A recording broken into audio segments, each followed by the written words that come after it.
All right, back to Young Guns 2 here. And still with Chisholm. So Doc just saved Billy by shooting one of Chisholm's men. Okay, and then Chisholm tells Billy, "You call yourself the Scourge of New Mexico? Well, by God, I am New Mexico. And you are dead." Billy laughs and says, "Let me tell you something, Mr. New Mexico. I wouldn't give a bucket of piss for your future." And he tells him to have a good day. And the gang leaves.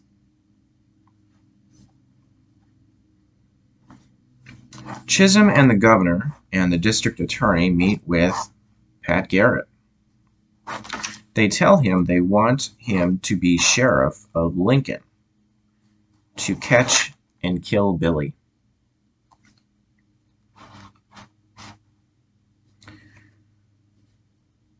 They offer to pay him $1,000. So I think it was $500 up front and then another $500 when he successfully captures and kills Billy, or that Billy gets hung. So this is a guy who was supposed to be in the beginning of the movie. This is Pat Garrett was supposed to be friends with Billy the Kid. So now he's being offered to catch and kill his friend. But he's got this look in it. Pat's got this look in his eyes. Probably a look of because he wanted to not be running from the law anymore. He wanted to be run a respectable business. So he didn't want to be a criminal anymore, like robbing or stealing animals. So it was probably greed also, because that was a lot of money, $1,000, especially back then. But pretty sad if this is supposed to be his friend, and then he agrees to kill his friend.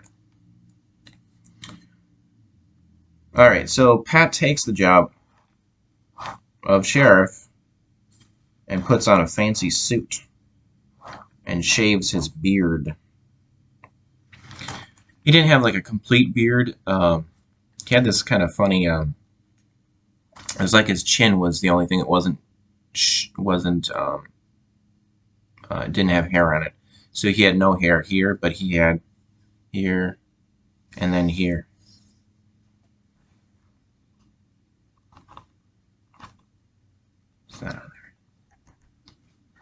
So once he becomes sheriff, he shaves. Well, I think he left a mustache, so he's got a mustache, but that part goes. So he looks different, and he looks more serious and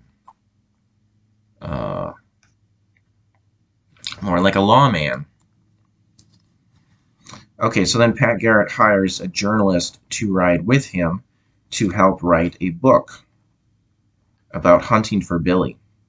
So that's the book that was called the Authentic Life of Billy the Kid. Pretty sure that's what it was called, because I had that book at one time. I think I read it, at least some of it.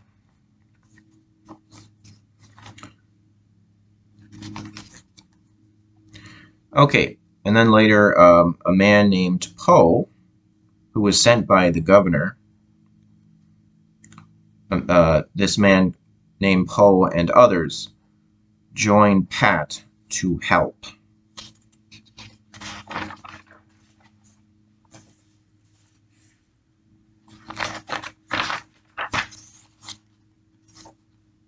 Poe is played by Viggo Mortensen.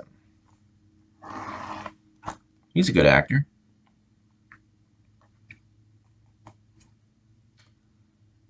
Uh, there was one movie where he played a jerk. At least at one moment in the movie, he was being a jerk. I think it was called The Indian Runner. I don't have it, but I've seen it a few times. Um, I think he was married to one of the Arquettes. I think it was Patricia. I think. And there's a dinner scene, and his wife wants him to eat. Tells him to eat the character that Viggo Mortensen's playing, and Viggo Mortensen, he's eating. I think he's eating like peas, and he puts a bunch of peas in his mouth, and then he spits the peas in the face of his wife, and he says, "You eat it." So very uh not a very nice character in that movie. But Viggo Mortensen, he's been in other good stuff. I think he was in one of the Lord of the Rings movies, and another one where he was like he had a horse, something with a horse. Was he a horse racer? A jockey? Hidalgo?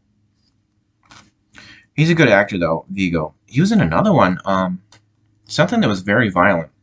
I think violence was in the title of it. But he's a good actor. All right. Okay, so Poe.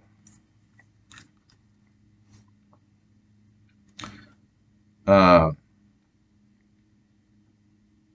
Poe joins Pat and the journalist. All right. Pat tells the journalist. Um, he tells him that it's implied that he's telling him to write this down for the book. Pat telling the journalist, encumbered by. Now he says idiots, but this is like before in the first Young Guns movie when Dick Brewer uh, calls Billy. Dick Brewer calls Billy an idiot.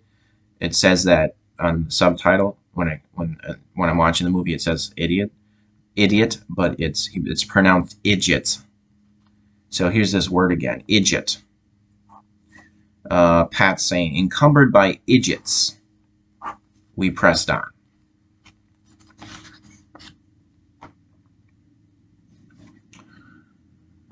All right.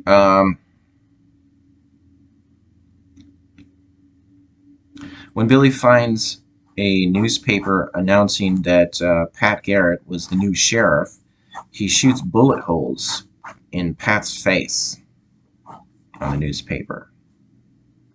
Billy says Pat did it to make himself famous, be a known man like me, Billy says. The gang approach a burial ground of the Warm Springs people, Apache. Chavez says they'll have to go around.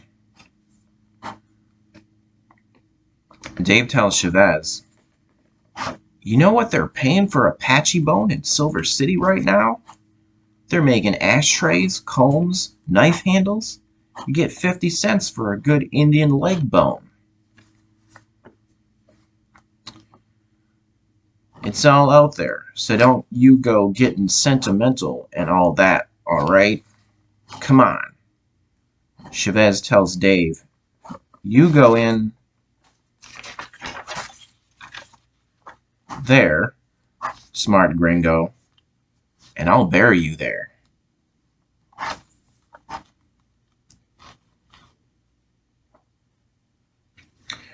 Dave ignores Chavez and starts turning over.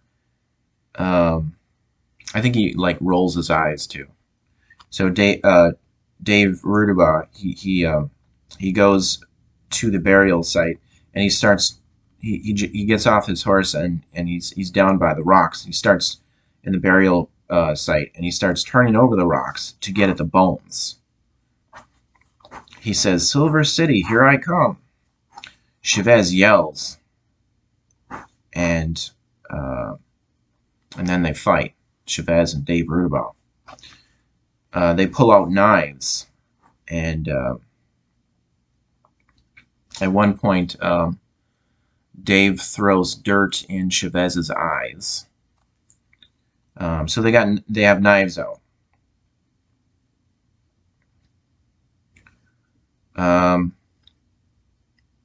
They both get wounded. Chavez gets Dave's knife, which is known as an Arkansas toothpick. It's a huge knife. I think it's pretty much, it's like the Bowie knife. It's a very, very big knife. So that's Dave's knife. And he sticks it through Chavez's arm. I think it was when Chavez was bringing his arm up in a defensive posture, and then Dave goes like that. He sticks this huge knife into Chavez's arm.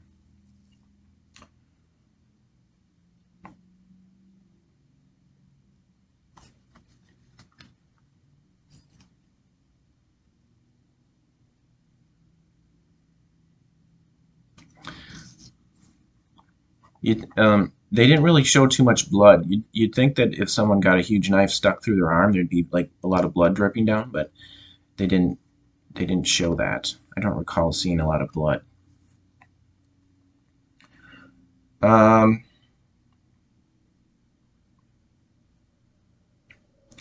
So then Dave draws his gun on Chavez, and then the rest of the gang all draw their guns on Dave. Billy says, "I don't think so, Dave." And then Chavez says to Dave, "You want your knife back?" Dave pulls the knife out of Chavez's arm and says, "Thank you."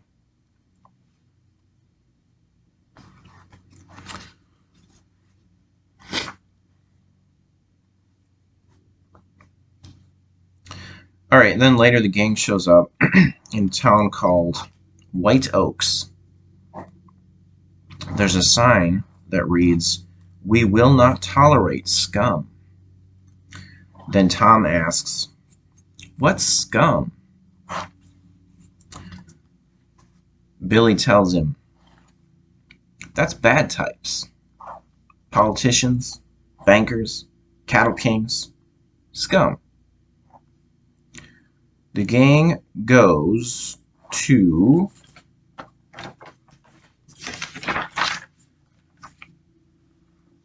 the whorehouse in town. Tom sees some masked men gathering outside with torches and a noose. He warns Billy, saying, "They don't tolerate scum."